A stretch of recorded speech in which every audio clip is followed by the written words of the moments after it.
우리 지난주에 이어서 신앙의 여러 가지 목적지를 향해서 가는데 어려움이 많이 있습니다. 어려움이 깊어서 방황하는 사람도 있습니다. 내가 찾아가야 되는데 이정표가 없어서 그렇습니다. 시장 가는 거야 헤맬 수 있지만 영원히 저 천성을 향해 가는데 길을 헤매면 대책이 없습니다. 우리를 헤매도록 사탄은 놔두지 않습니다. 우는 사자처럼 방황하고 헤매는 자들을 삼켜버립니다. 그렇기 때문에 우리는 정확히 길을 알고 가야 됩니다. 길을 가는 데 있어서 바른 길을 정확히 찾아가기 위해서는 이정표가 있습니다. 신앙의 이정표는 더욱이 중요합니다. 우리는 지난주에 신앙의 이정표 중에서 예배라는 이정표를 살펴봤습니다. 오늘은 하나님 말씀인 성경이라는 이정표를 봐야 됩니다. 1년이면 3억 6천 권 정도가 성경이 발부되고 있습니다. 성경이 이렇게 많이 출간되는데 10년이면 36억이 되니까 20년이면 전 세계 사람들이 한 권씩을 다 가질 수 있도록, 물론 여기에는 여러 가지 신앙과 관련된 서적을 빼고 순수하게 성경책만 말씀한 겁니다. 저 같은 경우는 아주 여러 권의 성경책이 있습니다. 종류별로도 있고 여러 가지 있습니다. 그러나 그 나라 언어로 전 세계 성서협회가 출간한 내용의 숫자입니다. 왜 이렇게 많이 나왔음에도 불구하고 헤매고 있을까요?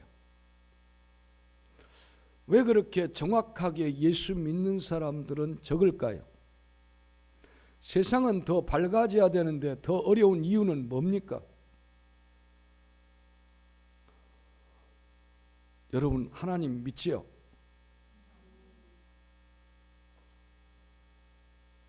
하나님을 어떻게 믿습니까? 내 생각으로 그려놓은 사람이 많습니다. 내가 책을 보고서 그려놓은 경우들이 많습니다.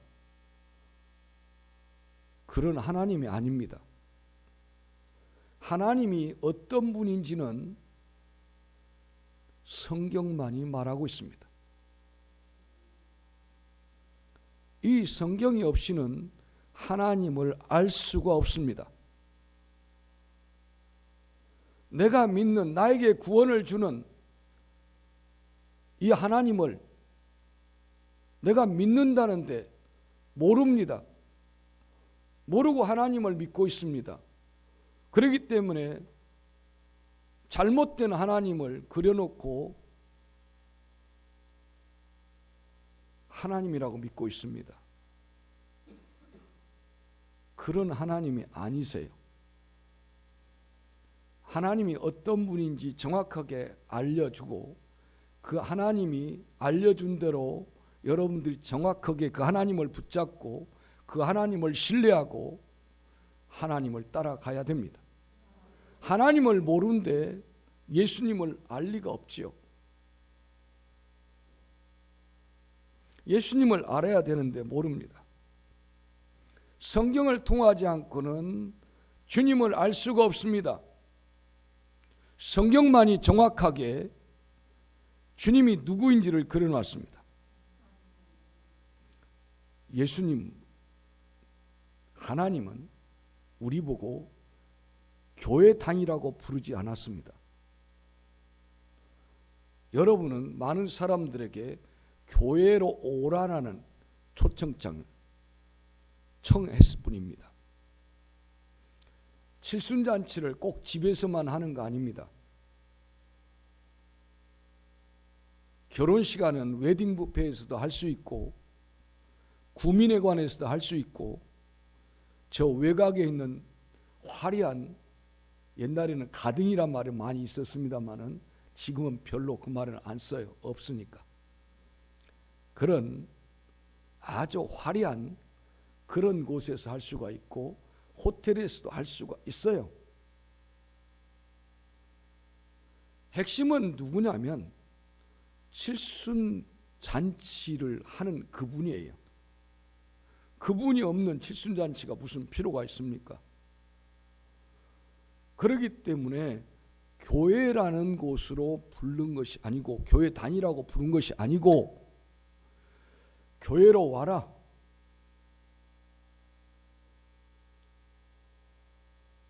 그런 뜻도 아니에요. 주님이 우리를 부르신 것은 너 자신이 교회가 되라는 거예요. 너 자신이 교회가 되라는 거예요. 교회가 되기 위해서는 성경이 있어야 됩니다. 예수님이, 하나님이 머리 되셔야 됩니다. 성경이 없는데 교회가 될 수가 없지요. 주님이 내 심령 안에서 교회를 이루기 위해서 그분이 내 심령의 머리가 되어주시고, 그런데 그 머리가 되는 원리가 뭐냐 하면 성경입니다. 그래서 이 성경이 없으면 교회는 아닙니다. 교회라고 간판을 붙였을 뿐이지 교회가 될 수가 없어요. 그런데 마치 우리는 교회를 다니고 있으니까 주님의 뜻이 교회를 다닌 걸로 알고 있는 거죠. 너가 교회가 되라는 거예요. 내 심령 안에 예수 그리스도가 주인 되고, 이 심령 속에 그분의 말씀이 있고, 그래서 한 사람 한 사람이 교회가 되라는 거예요. 참된 뜻이 그겁니다. 그래서 교회 다니는 것을 보는 게 아니라, 교회 사람이 모인 걸 보는 것이 아니라, 각자가 교회가 될 때 그 교회가 날마다 변화되어 갑니다. 예수 그리스도를 통해서 날마다 영화되고 성화되고 견인이 되고 신앙이 자라갑니다. 이것을 부흥했다고 합니다. 교회가 부흥했어요. 사람이 늘었다는 말이 아니라, 내가 교회인데 내가 예수 그리스도로 날마다 그리스도의 장성한 분량까지 자라가는 것, 그것을 교회라고 말합니다. 성경은 내 영혼과 내 육신적인 삶의 모든 지도를 그려놓고 이렇게 찾아가라고 이정표를 만들어 놓은 겁니다. 그렇기 때문에 우리는 이 성경 말씀을 통해서, 하나님 말씀을 통해서 내 영혼이 어떤 길로 가야 될지, 어느 길이 산 길일지, 어느 길이 하나님과 동행하는 길인지, 어느 길이 지혜로운 길인지, 어느 길이 성하고 흥하고 복된 길인지 우리에게 알려주는 지표예요. 안내서다 그 말이죠. 이정표다 그 말입니다. 시편 119편 105절에 주의 말씀은 내 발의 등이요 내 길의 빛이니이다. 주의 말씀은 내가 길을 가는 데 있어서, 여러분 탄광에서 일하신 분들은 보면 헤드라이트라고 여기에 등이 있습니다. 그런데 진짜로는 우리가 앞길을 가려고 할 때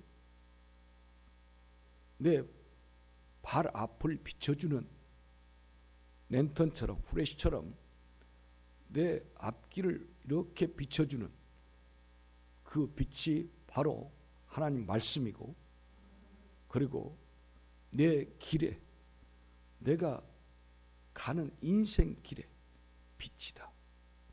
할렐루야. 내 삶에, 내 영혼의 길에 있어서의 빛이다. 아멘. 그래서 넘어지거나 좌우로 치치지 않고 갈 수가 있다, 그 말입니다. 성경은 하나님이 인간에게 찾아오셔서, 우리 사람에게 찾아오셔서 우리를 만나 주시고, 우리가 하나님과 만남을 통해서 교제가 이루어지고, 하나님이 내 삶 속 깊은 곳까지, 내 영적 삶까지 오셔서 모든 것을 섭리하셨던 그 경험들, 체험들을 담아내는 것이 바로 성경입니다. 그래서 누구든지 이 성경을 통해서 우리는 많은 인물들을 볼 수가 있습니다. 그런 한결같은 그런 내용들입니다. 하나님이 이 땅에 오신 이유가 있어요. 아담과 아담의 후손들이 하나님 말씀대로, 하나님이 계획한 대로 누리고 은총 속에 하나님의 가장 아름다운 그것을 누리고 살기를 원하셨는데, 그것을 그렇게 살지 아니하고 자기 의견대로 멋대로 살면서 그 모든 아름다움과 누릴 수 있는 것들을 파괴를 시켜버렸어요. 그래서 그것을 고쳐주시려고 이 땅에 예수 그리스도를 보내신 겁니다. 이 땅에 하나님이 사람의 몸을 입으시고 찾아오신 겁니다. 이걸 그려놓은 내용들이 바로 성경이에요. 고치러 왔어요. 성경 말씀, 성경을 보면 성경은 구약 39권, 신약 27권 합쳐서 66권으로 구성되어 있습니다. 신약뿐만 아니라 구약까지 전체가 약 대략 1600년이라는 시간이 걸렸습니다.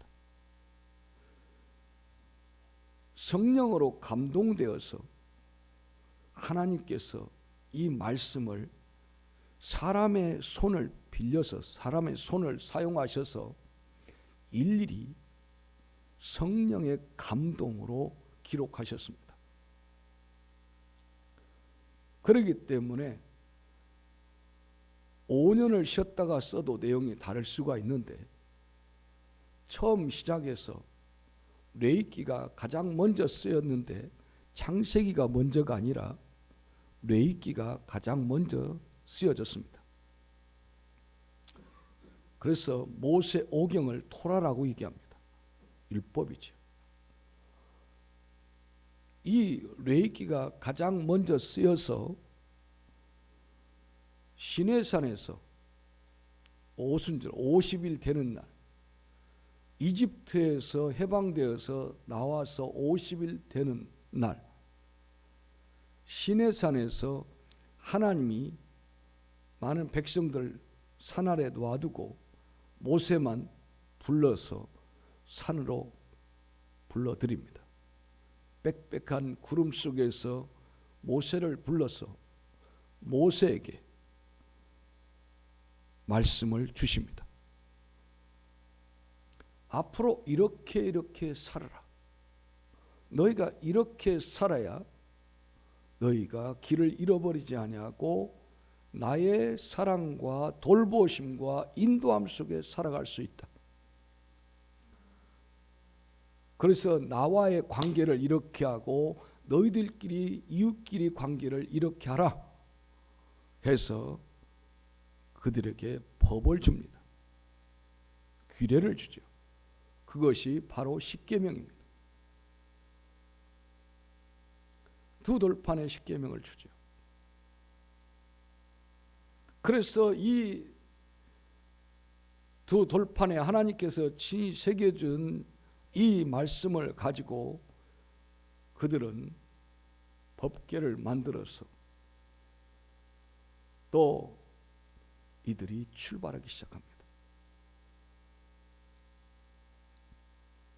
바로 그때부터, 즉 레위기가 지어진 시점부터 계시록까지 1600년이 걸립니다. 그런데 내용은 다 똑같습니다. 조금도 상이한 점이 없어요. 왜냐하면 성령께서, 하나님께서 개입하셔서 한 것이기 때문에 그렇습니다.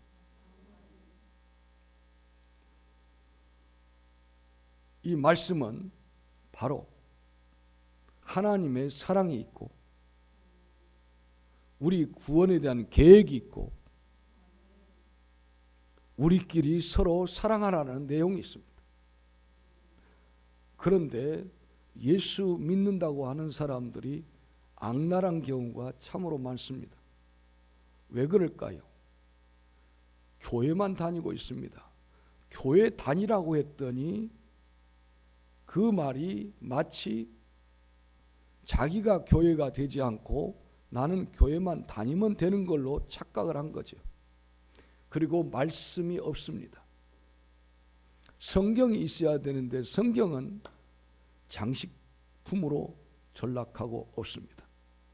그래서 기독교인들이 성경을 읽지 아니하고 하나님 말씀을 배우지 아니하고 교회를 다닙니다. 하나님의 권위는 1.1핵도 훼손되지 않습니다. 성경의 권위는 하나님의 말씀으로서 여전히 똑같이 있습니다. 디모데후서 3장 16절 우리 같이 읽었습니다. 다 같이 모든 성경은 하나님의 감동으로 된 것으로 교훈과 책망과 바르게 함과 의로 교육하기에 유익하니 15절부터 우리 14절, 15절, 16절, 17절 간단하게 여러분한테 다시 정리해 드리면 14절에 너가 지금까지 배워온 가르침을 계속해서 받아라. 이 가르침들이 진실이라는 것은 너 스스로 알고 있지 않느냐? 그리고 믿을 만한 사람들이 너에게 이것을 가르쳐 주었지 않느냐? 너가 어려서부터 성경을 알았는데 이 성경은 너희를 지혜롭게 하고 그리스도 예수를 믿는 믿음을 통해서 구원을 얻게 하는 것이다. 모든 성경 말씀은 하나님께서 감동을 주셔서 기록되었기 때문에 진리를 가르쳐 주고 삶 가운데 무엇이 잘못되었는지를 알게 해주고 잘못을 바르게 잡아주고 의롭게 사는 법을 알려주고 가르쳐 주시는 것이다. 17절 말씀에 그렇게 말씀하죠. 말씀을 통해 하나님을 바르게 섬기는 자로 너희를 준비시켜주고 하나님을 섬기라고 자꾸 준비시켜주고 있고 모든 좋은 일을 할 수 있는 사람으로 모든 좋은 일을 할 수 있는 사람으로 바르게 준비시켜주는 거다. 이게 하나님 말씀이라는 거예요. 여러분 지금 공부도 하고 일도 하고 돈도 벌지만 여러분이 바르게 살도록 준비되어 있어야 되는데 돈을 많이 가진 사람 되고 많이 배웠는데 인류에게 해악을 끼치고 하나님을 업신여기고 하나님의 백성들을 괴롭히는 그런 아주 말씀과 상관없는 사람으로 사는 경우가 많습니다. 성경이 열려야 모든 것이 열립니다. 하나님은요, 성경이 열린 사람들에게 하나님께서는 기회를 주시고 은혜를 주십니다. 성경이 열리지 않는 사람, 그 사람을 하나님은 쓸 수가 없어요. 성경이 열린 사람, 그건 뭐냐? 우리가 모세를 보세요. 모세를 하나님께서 산으로 가끔 불러요. 그래서 말씀하세요. 그리고 보여줘요. 하나님 나라의 식양에 대해서, 하나님 나라가 어떤지, 하나님께서 계획하신 게 뭔지 설계도를 때로는 보여주기도 해요. 그 설계도를 본 사람, 그 설계도를 아는 사람을 하나님은 사용하십니다. 왜? 알고 있거든요. 일을 시킬 때, 건축 일을 할 때 설계도를 아는 사람한테 일을 시킵니다. 창문을 다르라는 목수가 있는데 이 목수가 창문을 어디에다 단지를 몰라요. 그렇기 때문에 이 목수도 뭐라 하냐면 설계도를 읽을 줄 알아야 돼요. 설계도를 읽을 줄 아는 사람이 설계도를 아는 거죠. 설계도를 읽을 줄 몰라요. 이것은 창문 표시다. 창문을 얼마 높이로, 옆에 간격은 얼마를 하고, 창문 할 때 재료는 뭘 쓰고, 유리는 몇 미리짜리로 쓰고, 어떤 모양으로 하고, 이게 전부 다 설계도에 구체적으로 그려놓은 것을 시방서라고 합니다마는 그게 그려진 대로 하는 겁니다. 그런데 그걸 읽을 줄 알아야 돼요. 그냥 나 일할게요 해서 된 데가 아니에요. 내가 기술 좋아서 목수 기술이 좋습니다. 그래서 내가 100층짜리 건물 하는데 창문을 달러왔습니다. 그런데 설계도를 딱 줘요. 설계도를 주고 공사 계약을 합니다. 그런데 설계도를 모르는데 문짝이 몇 개 들어간지 100층 사이에 얼마 사이인지 이걸 읽어낼 줄 알아야 되는데 다 할게요. 그러다가 적잖합니다. 거기에 재질까지, 사이즈까지, 어떤 모양을 할지, 모양이 1cm만 달라도, 사이즈가 달라도 다 불량이 되고 마는 거예요. 다 손해보는 거예요. 하나님, 위대한 하나님의 계획대로 이 세상은 갑니다. 여러분, 이 아침에 오는 것도 하나님의 계획대로 지금 진행되고 있어요. 하나님의 계획대로 여러분이 이 자리에 있는 거예요. 하나님의 예정 가운데 된 겁니다. 그런데 누가 잘하냐? 누구와 함께 일하겠느냐? 이 설계도를 아는 사람, 이 세상의 역사를 어떻게 하나님께서는 이끌어갈지를 아는 사람과 하나님은 함께 하시고 능력 주시고 일하시고 동행하세요. 인생을 어떻게 살아야 될지, 인생에 대한 우리에게 60년, 70년 살 수 있는 인생을 나한테 주었어요. 사람이라는 나를 주었어요. 이 땅에 여러분이 삽니다. 60년, 70년 살아요. 80 넘으면서부터는 별 힘이 없고 60년, 70년 삽니다. 그런데 네 인생 어떻게 사용할지 사용 설명서를 우리에게 주었습니다. 어떤 사람은 사용 설명서대로 안 살고 남용하고 악용해가지고 아주 폐기처분한 경우가 많아요. 그래서 인생이 완전히 망가져버린 사람이 많아요.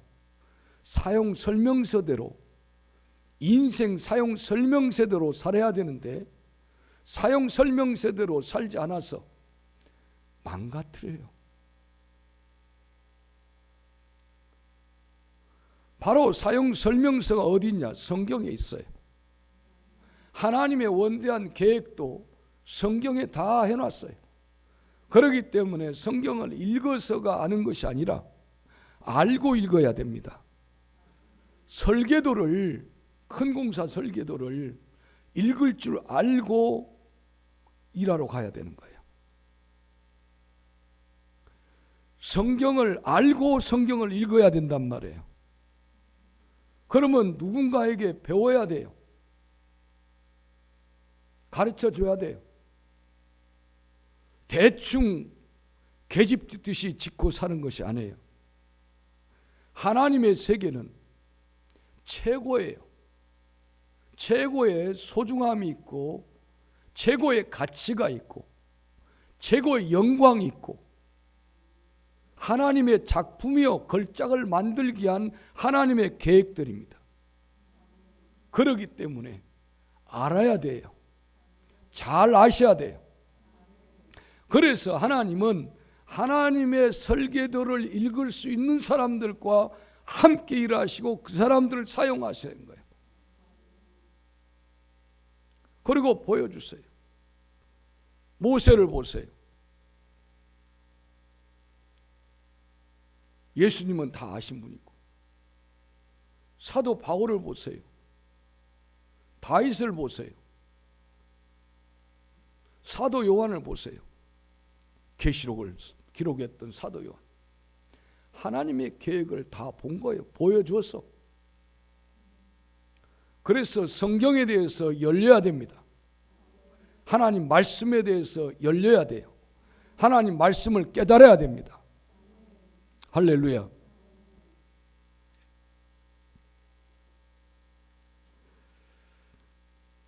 시편 18편 30절에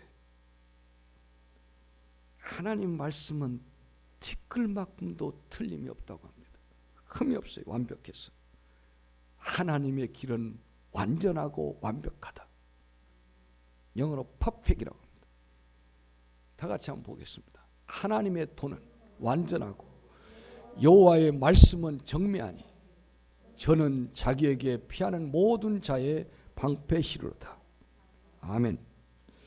하나님은 우리의 방패예요. 우리의 소망이고 능력이에요. 여러분이 아마 간증 들어봤을 거예요.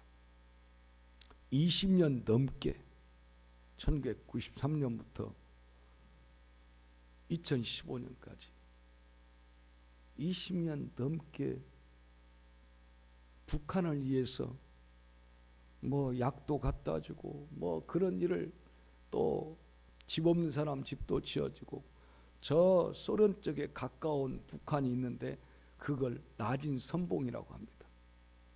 거기에 어마어마한 재정을 갖다 줘서 공사도 진행하고 결핵 걸린 애들 그것도 도와주고 그렇게 했던 캐나다에 있는 큰빛교회 이면수 목사님이 북한에 갔어요. 2015년. 늘 자주 갔어요. 수없이 갔고 했는데 나진 선봉 쪽에 갔는데 그 다음 날 잡아가는 거예요. 체포해서. 그러고는 소식이 두절되고 그때 잡혀가서 6개월 후에 TV에 나왔습니다. 나와서 북한을 넘어뜨리려고 하는 북한 전복제로, 북한이라는 나라를 뒤엎으려고 했던 이 반역죄를 저질러서 사형을 처해야 된다고 그렇게 했고, 그 다음에 북한 봉수대 교회에서 이면수 목사가 뭘 발표하냐면 자기가 그런 거 사실이라고 뭐 북한에서 압박을 줘서 하는 거죠. 그렇게 기자회견하는 장면까지 방송이 됩니다. 그리고는 북한에서 이제 어디로 가냐면 수용시설로 가죠. 교화서라는 곳으로 갑니다. 가서 제일 괴로운 게 뭐냐면 겨울에 북한 지역은 춥잖아요. 그리고 땅이 질퍽거린 데는 겨울에는 아주 반죽이 돼가지고 얼어버리는데 20도 30도 마이너스 되는데 거기서 매일같이 가로 세로 1m씩 사람이 들어갈 수 있는 구덩이를 파라는 거예요. 이게 파집니까? 세미트보다 단단한 자예요. 그런데 크기를 하나씩.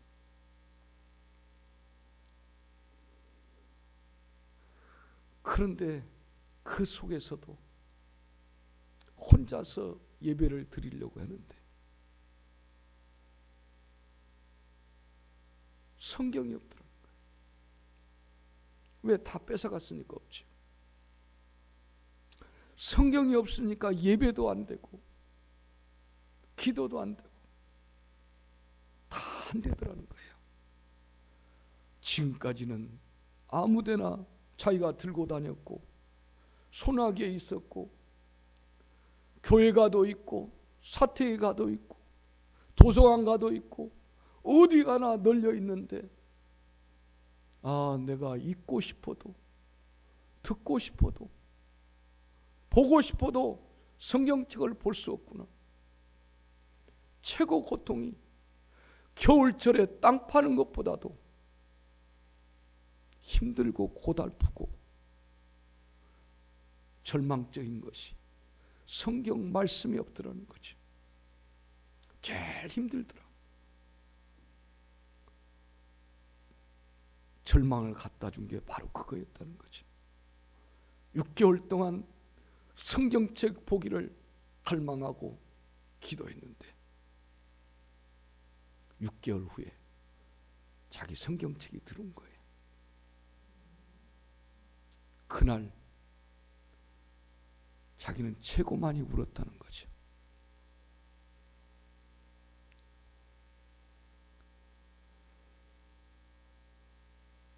어떤 것도 소망이 되지 않는데 성경 말씀만이 소망이더라. 자기는 그 성경책을 붙잡고 엉엉 울었답니다.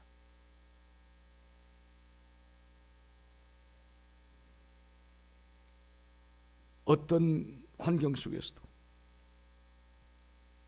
하나님 말씀만 있으면 다 할 수 있습니다. 왜요? 하나님 말씀이 곧 하나님이기 때문에. 책이 아니에요. 하나님 존재 그 자체예요. 이게 말씀이에요. 사탄은 여러분을 하여금 성경을, 하나님 말씀을 듣지 못하게 하고 잡념을 갖다 주고 무관심하게 만들고 못 배우게 만들고 어떻게든지 하나의 뭘로 하냐면 고수 정도로 알아버리도록 합니다. 그래서 기독교는 지금 형편없게 망해가고 있어요. 성경을 놓쳐버렸습니다. 성경은 그렇게 많이 펴내는데 성경을, 하나님 말씀을 놓쳐버렸어요. 성경 없이 다녀요. 창세기부터 계시록까지 아는 사람 별로 없어요. 한 번도 읽지 아니하고 다닌 사람이 수두룩해요. 세례받기 전에 반드시 성경을 한 번 다 읽도록 되어 있습니다. 성경 속에 생명이 있고 성경 속에 영생이 있고 성경 속에 모든 소망이 있습니다.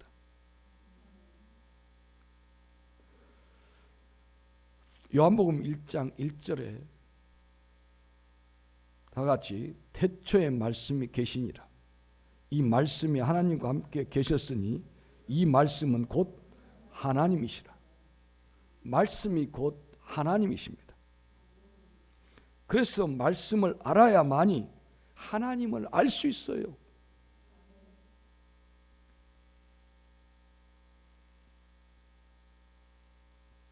모든 것이 말씀으로만 연결되어 있습니다. 예수님을 알고 싶으세요? 말씀을 들어가야 돼요. 말씀을 알아야 돼요. 성령님의 역사를요, 말씀을 알아야 돼요. 성령님이 어떤 분인지, 성령님의 역사가 말씀이 있어야 돼요. 그 말씀이 곧 하나님이에요. 그 말씀이 곧 예수님이에요. 베드로와 요한이 성전 미문을 향해서 가다가 늘 앉아있는 선천성 안진뱅이가 있었어요. 그 사람은 구걸하는 거예요. 예루살렘 성전에 4개의 문이 있는데 그 중에 최고 아름다운 문이 하나 있습니다. 동쪽에. 그것을 미문이라고 합니다. 아름다운 문. Beautiful Gate라고 합니다. 그 앞쪽에서 자리를 틀고 늘 부모가 데려다 주겠지요. 거기 앉아서 한 푼 주세요 합니다. 그때 베드로가 이렇게 봅니다. 그래서 이 사람은 아무 생각 없이 베드로 보고 한 푼 주세요 하죠. 그러니까 베드로가 야, 나 너한테 줄 거 아무것도 없어. 그때 덧붙여서 하는 말이 내가 너한테 줄 거 아무것도 없어. 실망하겠죠. 그런데 내가 너한테 줄 수 있는 거 하나 있어. 예수. 예수. 예수의 이름으로 일어나라고 손을 당깁니다. 손을 딱 당기는데 일었습니다. 그래서 이 거린이 다 집어 던지고 성전으로 향하는 미문 쪽으로 뛰어들어갑니다. 뭐가요? 말씀이. 예수가 하나님이 그렇게 하신다 그 말이에요.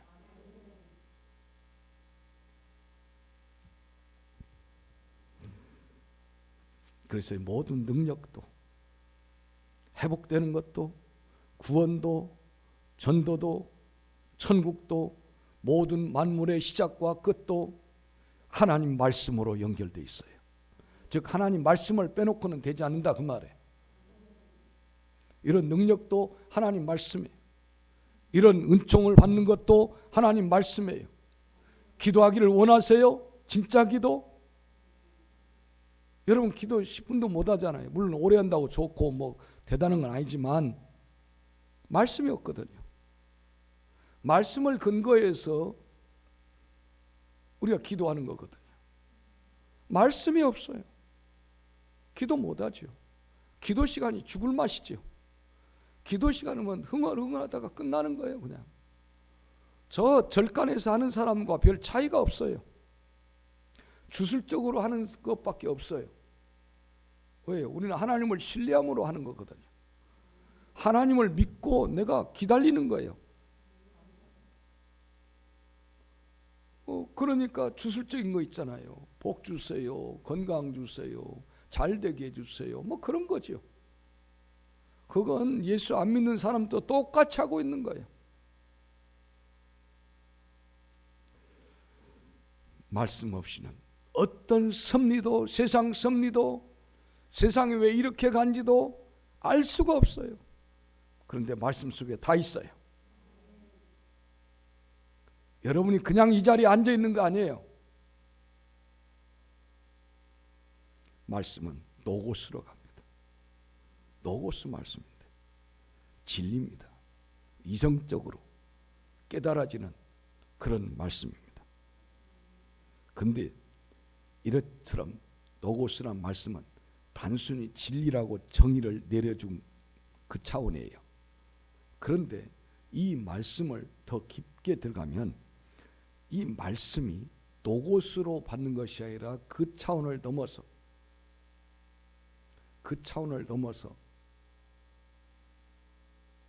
생명력으로 역동성 있게 주장해주는 그 말씀, 그 진리.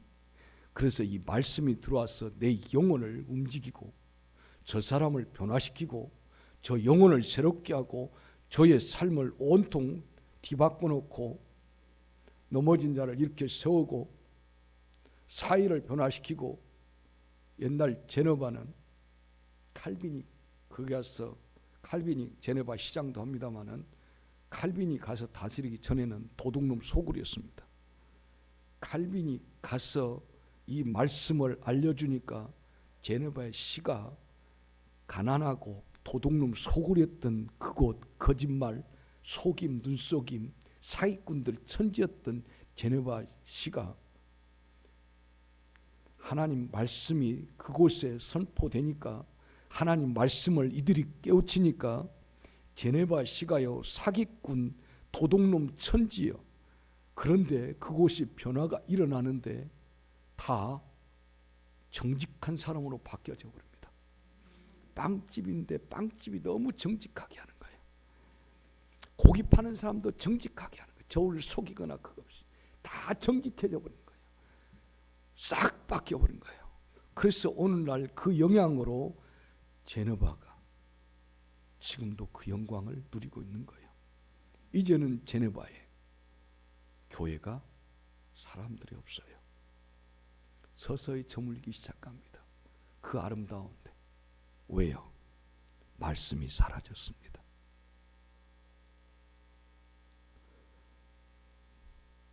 우리 가정에서, 내 삶 속에서 이 말씀이 사라지게 되면 빛도 사라집니다.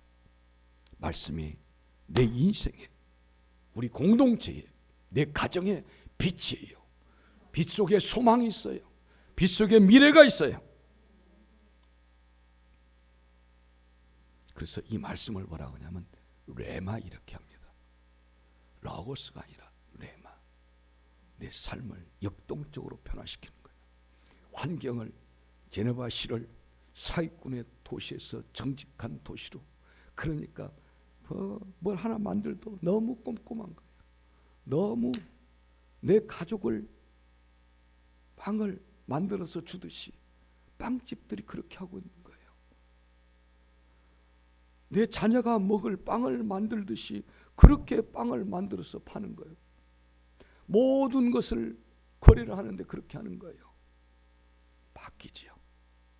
그래서 한참 동안 제네바의 종교개혁 기치가 뭡니까? 하나님 말씀으로 돌아가자는 거예요. 우리 교회가 하나님 말씀으로 돌아가면 돼요. 여러분이 하나님 말씀으로 돌아가 살면 되는 거예요. 하나님 말씀으로 돌아갔어요. 시가 바뀌어요. 모든 것이 다 하나님이 주장하는 시가 됩니다. 오늘 나를 하나님 말씀이 주장하는 여러분 가정, 여러분 심령, 여러분 공동체가, 여러분 회사가, 여러분 있는 곳이 되기를 예수 이름으로 축원합니다.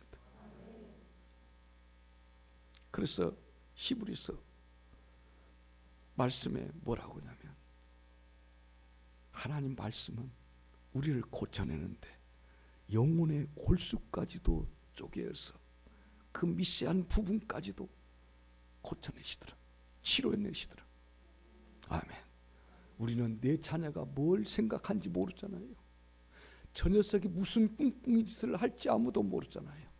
그런데 하나님 말씀은 그의 생각까지, 아니 그 심령의 골수까지도, 그 미세한 부분까지도 다 아시고 치료해내시고, 저에게 여러분 깊은 곳에 암이 들려있는지, 어떤 건 말기 정도 돼야 아는 것도 있는데, 우리 주님은 영적으로 암에 걸려서 곧 망가질 그 인생, 그 영혼을 보시고 치료하시고, 말씀은 검과 같아서 그렇게 하신답니다.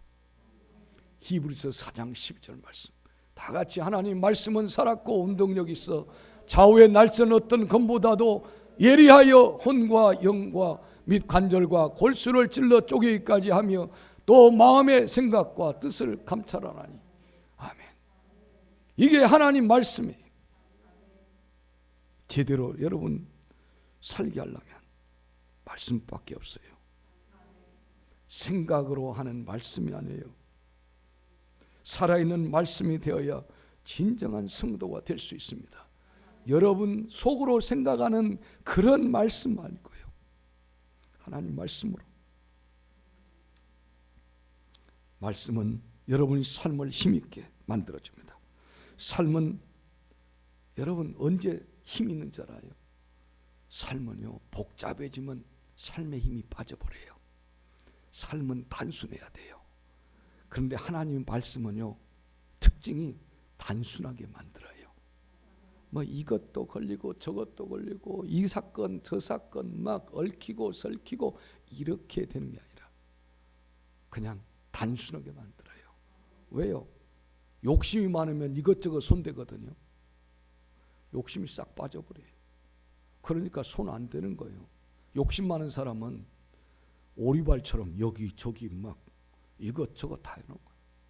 그러니까 가지 많은 나무에 바람 잘 날 없다고 자꾸 이것저것, 이것도 혹 저것도 혹, 누가 말하면 이것도 하고 팔랑귀처럼 그렇게 하고 있는 거예요. 그러니까 쓰잘데없는 사람과도 관계를 갖고 뭐 이래 별의별 군데 다 가지를 치고 있는 거예요. 복잡해요. 그러니까 진짜 이런 사람이 힘이 없어요. 그러니까 IMF 때 기업체들 넘어진 데 보면요, 오리발처럼 했던 사람들 다 넘어졌어요. 대우도 그래서 넘어진 거예요. 힘 있는 데는요, 한 군데요. 저 의정부에 가면 칼국수만 파는 집 있어요. 밀가말하고 있는데 여러분 뭐 복잡하지 않아요. 그거 하나만 가지고 하는 거예요. 그래도 사람들 많이 가요. 그 시내에 있는 것도 아니고 외딴 곳에 포천 가는 길목에 있는데 아니 그까지 뭔 칼국수 먹으러 그까지 가. 그런데 가요.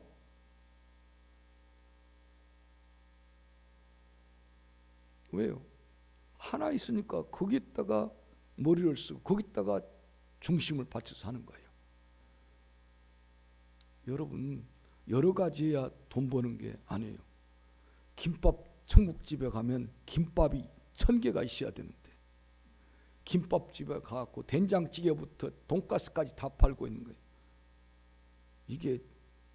이게 그냥 잡식 분식집이지 그게 무슨 김밥 천국, 김밥이 많아야 김밥 천국이죠.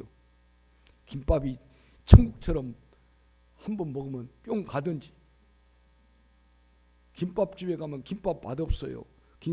그냥 김밥만 파는 집이 맛있지. 어디 비빔밥 하다가 남은 기름 가지고 김밥에다 바르고 그러니까 이게 뭔 냄새인지는 몰라요. 네. 단순할 때 되는데 성경 말씀은 단순하게 만들어버려요. 복잡하게. 성경 말씀이 들어가면 애인을 여기다 두고 저기다 두고 이 동네 저 동네 두고 그러질 않는단 말이에요. 단순하게 하지. 오리발처럼 그러다가 다 찢어져요. 상처 날 때가. 그래서 다 분열도 일어난 게 그거예요. 그런데 하나님 말씀이 우리 속에 임하면 정리가 돼요. 딱 하나만 붙잡습니다. 우리 주 예수 그리스도. 예수 그리스도 한 분만 딱 붙잡아요. 얼마나 강한지 몰라요. 예수 하나밖에 모르는 사람이 강해요. 그런데 그분은 우주를 지으시고 우주를 주장하시고 우주를 섭리하시고 나를 사랑하시고 나의 길 되시고 나의 영혼 되시고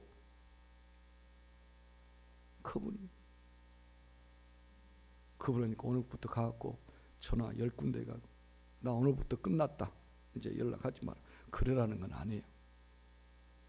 내가 어디다 주안점을 맞출 거냐 그 말이에요. 나머지는 다 가지. 중요하지 않은 가지요. 오늘 하나님 말씀이 들어갔어. 여러분 가정도 강해지고 여러분 가정 아이고 큰애는 이 문제 둘째 애들은 이 문제 셋째는 이 문제 넷째는 저 문제 다 복잡스러워요. 남편은 남편대로 아내는 아내대로 다 문제거리들이에요. 이걸 하나로 통합시켜 볼 수 있는 방법은 뭐예요? 말씀밖에 없어요. 하나님 말씀밖에. 그건 내가 말씀 붙잡고 살아야 되는 거예요. 그런데 말씀을 아까도 말씀드렸지만 말씀을 알려면 배워야 돼요. 그러니까 우리 교회도 보면은 공과만 와요. 공과는 기본적인 것을 한 50개 정도 주제를 잡아서 기본적으로 신앙생활을 하기 위한 어떤 이렇게 방향 제시예요. 그거가 전부인 줄 알아요. 성경을 배워야 할 거 아니에요. 아쉬워요. 아니 좀 배우게 좀 예를 들어서 이런 거예요. 성경 공부 한다. 안 와요. 특징이. 안 오는데 그건 수업 폐강이지 뭘. 대학교도 학생 몇 명 이상 없으면 그 수업 폐강돼요. 또 어떤 사람은 혼자 와가지고 성경 공부 해주세요. 그거라도 하기는 해야지요.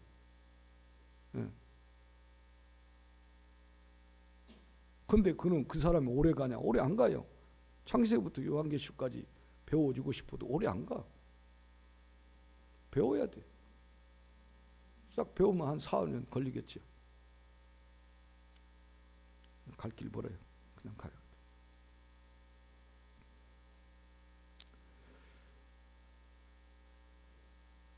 절대로 말씀이 들어가면 썩어질 것인지 아닌지 뭐가 중요한지 이 구분이 딱 서니까 중요하지 않은 거 싹 버려버려요. 이거 붙잡고 있어봐야 썩어질 거다. 썩어질 거 왜 붙잡아요? 그런데 말씀이 있으면 분별력이 생기지만 지혜가 생기지만 말씀이 없으면 지혜가 안 생겨요. 이게 버릴 건지 뭐한 건지. 그런데 대부분 하나님 말씀이 없는 사람은 썩고 없어질 것, 별 볼 일 없는 것을 생명처럼 붙잡고 있어요. 그거 버려버려. 못 버려요. 우리 큰애를 키울 때 보니까 제일 아기 때 가지고 놀기 좋은 게 뭐냐면 딸랑이라는 게 있었어요. 지금은 없는지 모르겠어요. 아령처럼 생긴데 이렇게 흔들면 아기들은 움켜쥐고 싶거든요. 그러니까 딸랑이를 이렇게 붙잡아요. 그러면 지 혼자 뭐 발버둥 치다가도 이거 안 노니까 떨렁떨렁하고 뭐 그럴 거 아닙니까? 그래서 이 녀석이 잠들 때 제가 이렇게 붙잡고 자니까 아기 때 갓난아기 때 이걸 제가 손을 이렇게 폈어요. 그랬더니 다시 붙잡아요. 아주 이게 아기가 돼갖고 욕심도 있네. 안 놓치려고 했고 그래서 내가 이렇게 다시 붙잡고 사는 거예요. 그거 또 했지요. 이렇게 손가락을 딱 넣어가지고 싹 이렇게 했는데 이제는 깨요.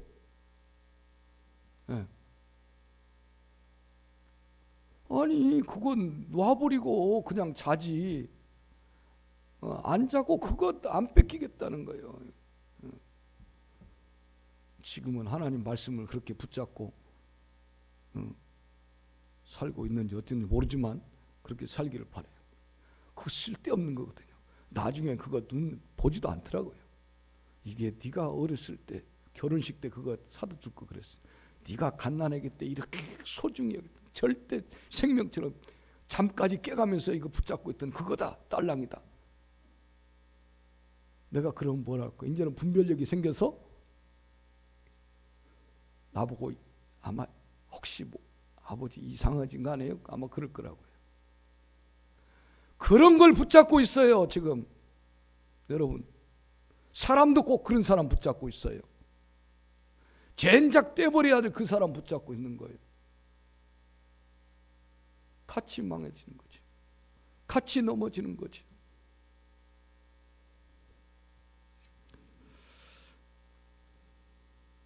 신앙생활이든 삶의 문제든 얽히고 설킨 이유가 간단합니다. 얽히고 설켜서 사는 사람들 간단해요. 말씀대로 안 살고 내 생각대로 사는 사람이에요. 그러니까 생각대로 사는 사람은 그냥 외형은 괜찮아요. 그런 사람하고 결혼하면 심각해집니다. 너무 제가 많이 봤어요. 말씀이 없이 사는 사람은요, 그 사람을 지도하겠습니까?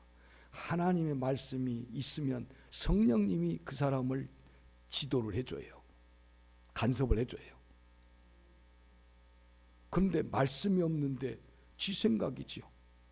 그러니까 말씀 없는데 안수집사래요, 장로님이래요. 다 필요 없어요. 지 성격 다 나와서 폭력도 행사하고 거짓말도 하고 못된 짓은 다 해요. 아니 교회 다닌다고 했어요. 그건 지가 교회를 다닌 것이 아니라 교회가 되어야지. 본인이 교회가 되어야 된단 말이죠. 그런 사람과 결혼해서 무슨 의미가 있겠어요? 세상 사람과 똑같아요.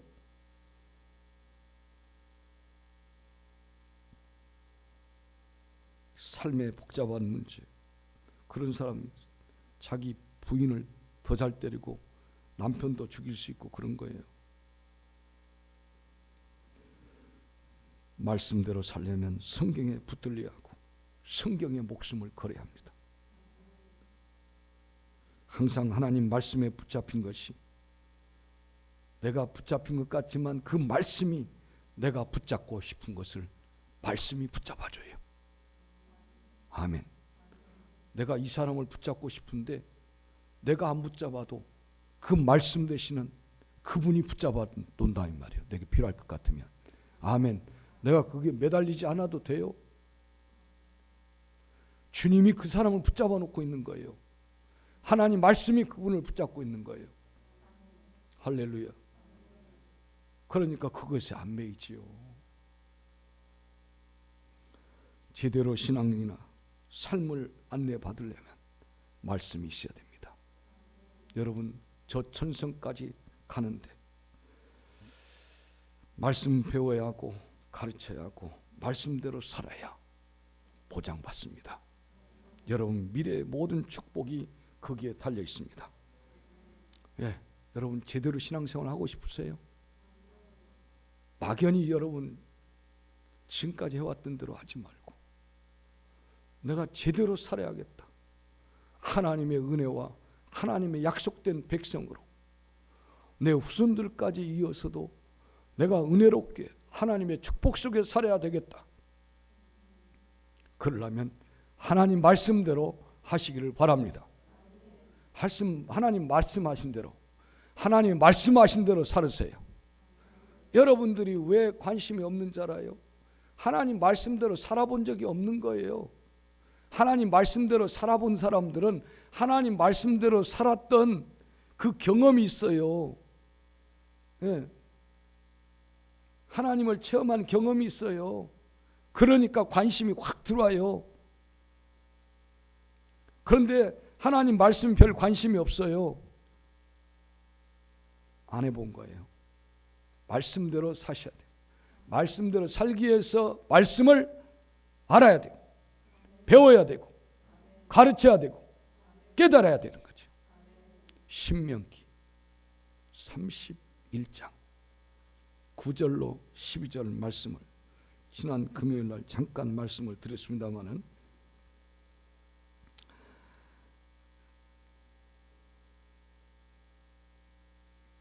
잠깐 먼저 읽겠습니다. 모세가 이 율법을 써서 여호와의 언약궤를 매는 네 자손 제사장들과 이스라엘 모든 장로에게 주고 그들에게 명하여 이르기를 매 7년 끝 해 곧 정기 면제년의 초막절에 온 이스라엘이 내 하나님 여호와 앞 그의 택하신 곳에 모일 때에 이 율법을 낭독하여 온 이스라엘로 듣게 할지니 곧 백성이 남녀와 유치와 내 성 안에 우거하는 타국인을 모으고 그들로 듣고 배우고 내 하나님 여호와를 경외하며 이 율법의 모든 말씀을 지켜 행하게 하고 아멘. 지켜 행하게 하고 말씀을 배워서 말씀을 가르쳐서 지금 이런 말씀이에요. 모세가 그의 후계자 여호수아에게 이런 말씀을 최종적으로 해줍니다. 잘 들어.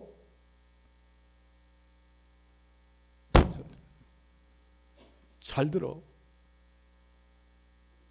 앞으로 이렇게 해야 돼. 이렇게 하지 않으면 큰일 나. 말씀을 가리킬 것을 지금 이야기하고 있습니다. 매 7년마다 안식년이 오는데 그때 매 7년마다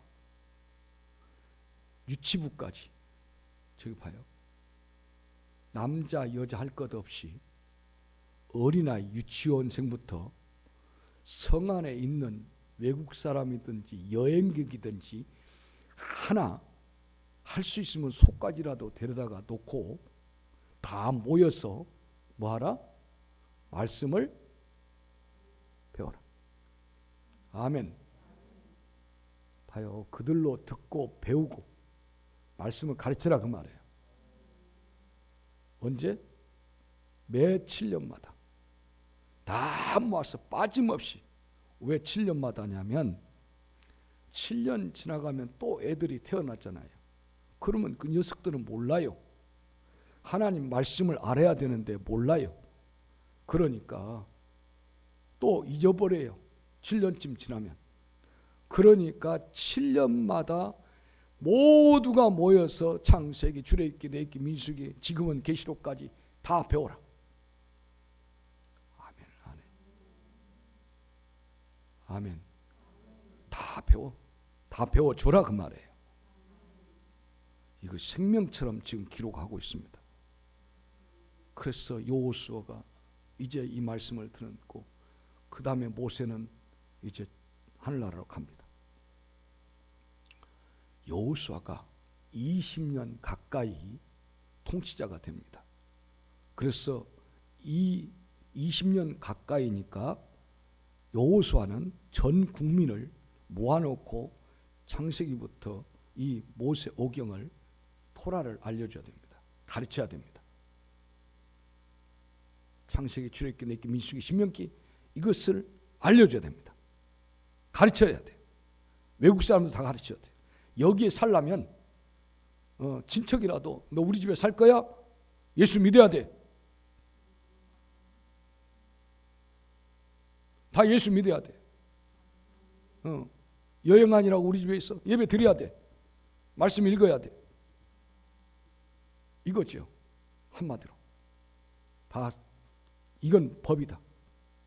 그런데 여호수아가 3번 정도 해야 되는데 한 번도 안 했어요.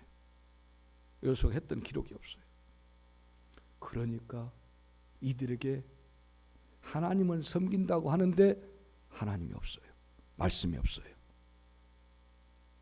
그러다가 이들은 가나안 땅에 있는 사람들과 원래 그 원주민들과 짬뽕이 되고 우상을 섬기고 원주민들의 그 원주민 제사법이 희한한 겁니다.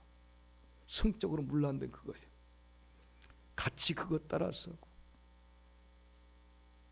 결국은 망가졌어요. 그래서 찾아온 것이 사사시대가 와요. 하나님이 다스리는 모세 때처럼 다스리는 것이 아니라 하나님은 빠져버려요. 말씀이 하나님이라고 했잖아요. 하나님을 빼버린 거죠. 말씀이 없는 거죠. 말씀을 우리가 듣고 배운다는 것은 하나님이 주장해달라는 거거든요. 하나님이 빠져버렸습니다. 하나님이 안 계세요. 하나님이 안 계시니까 사사시대가 들어왔어요. 사사시대에 들어오니까 뭘 또 요구하냐면 하나님이 없으니까, 말씀이 없으니까 왕정시대를 요구해요. 여러분이 한번 보세요. 사사들 참 많잖아요. 선지자들, 사사들 있고 왕들 있고. 왕 보세요. 사울왕부터 시작해서 쭉 하다가 없어지지요.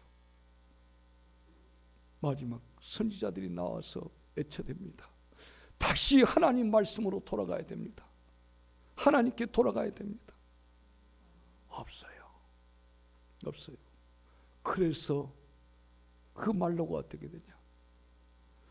예루살렘의 특징은 하나님께 예배와 말씀이 있는 거예요. 제단을 쌓는 것이었어요. 예루살렘 시작은. 그런데 그 예루살렘은 말씀이 없고 우상이 세워졌고 하나님이 있어야 할 자리에 우상이 세워졌고, 그리고는 예루살렘은 완전히 파괴됩니다. 그리고 이스라엘 백성들은 바벨론의 포로가 되고, 바벨론의 포로 때 깨달았어요. 수없이 70년간 울었어요. 이제 하나님 말씀 붙잡고 살겠다고. 근데 왜 이렇게 됐을까? 그들이 고레스 왕의 칙령으로 돌아오게 될 때 에스라는 사람을 통해서, 에스라는 성경을 잘한 사람이 있어요. 유일하게. 우리가 하나님 말씀을 잊어버렸구나. 그래서 돌아와서 하나님 말씀을 다시 알려주고 제사를 다시 지내게 되고, 즉 예배를 다시 살렸고. 그런데 이게 지속돼야 되는데 에스라 죽고 얼마 안 가고 이게 예배나 기도나 말씀이 지속되지 않고 끝났어요. 그래서 그때부터 이스라엘은 영원히 흩어져 버렸습니다. 2000년 동안을 세상에 흩어져 버려서 있다가 1948년 5월 14일인가 10일인가 그때에 오후 4시에 이제 독립선언이 발표가 됩니다. 벤구리온 때 48년도에 돼요. 지금도 그 나라 너희 나라 아니라고 아랍 쪽에서는 난리잖아요. 예루살렘에 세워졌던, 예루살렘 성전이 세워졌던 그곳에는 지금도 이슬람은 자기들 성지라고 주장하면서 큰 금빛 돔을 세워놨죠. 오마르 사원이라고 있잖아요. 여러분, 하나님 말씀이 없어지면 이렇게 돼요. 하나님 말씀이 없으면 미래가 없어요. 하나님 말씀이 다시 여러분 속에 들어와 있기를 바랍니다. 이처럼 주의 말씀이 내게서 사라지고 내 귀에서 사라지고 내 눈에서 사라지고 내 손에서 사라진 날, 예배도 형식으로 드려요. 예배를 조는 둥 마는 둥 잡념 속에서 뭐하고, 하나님 말씀이 여러분 속에 있어야 예배도 살고 기도도 살고 섬김도 살고 이웃사랑도 살고 다 사는 겁니다. 말씀은 그래서 하나님 말씀은 여러분 미래요, 능력이요, 축복이요, 나를 지켜주는 유일한 방패요, 참다운 신앙의 이정표요, 안내자요. 여러분들이 예배도 살려야 되고 하나님 말씀도 다시 살려서 하나님의 사랑받는 미래가 있는 이 이정표, 오늘 말씀이라는 이정표, 예배라는 이정표에 눈을 떼지 마시고 마음을 떼지 마시고 그게 고정시킬 수 있기를 바랍니다. 누가복음 1장 37절에 대저 하나님의 모든 말씀은 능치 못함이 없다고 했습니다. 말씀은 우리의 삶의 기쁨이요, 은총이요, 축복을 받게 해주는 유일한 도구입니다. 예레미야 15장 16절에 만군의 여호와시여 다같이 나는 주의 이름으로 일컬음을 받는 자라. 내가 주의 말씀을 얻어 먹었사오니 주의 말씀은 내게 기쁨과 내 마음의 즐거움입니다. 아멘. 주의 말씀이, 여러분 이 말씀을 얻어 먹었습니까? 주의 말씀을 얻어 먹으면 주의 말씀은 내게 기쁨이요 내 마음의 즐거움이라고 했습니다. 하나님 말씀을 여러분의 즐거움으로 삼으시기를 바랍니다. 그럴 때 우리의 신앙은 잘 인도함 받아서 저 천성에 완벽하게 온전하게, 저 인공위성 말고 달나라에 갔을 때 달나라에 조금도 착오 없이 딱 도착했듯이 오늘 그들은 그 규칙대로, 그 과학의 규칙대로 딱 따라서 했을 때 그 마찬가지입니다. 오늘 우리들도 마찬가지요. 저 선성에 조금도 착오 없이 딱 도착하려면 하나님 말씀 또 예배 이정표를 잘 보고 따라가시기를 바랍니다. 다음 주 한 번 더 하고 신앙의 이정표는 마감하겠습니다. 시간 다 같이 한번 하나님 앞에 짧게 같이 기도하겠습니다.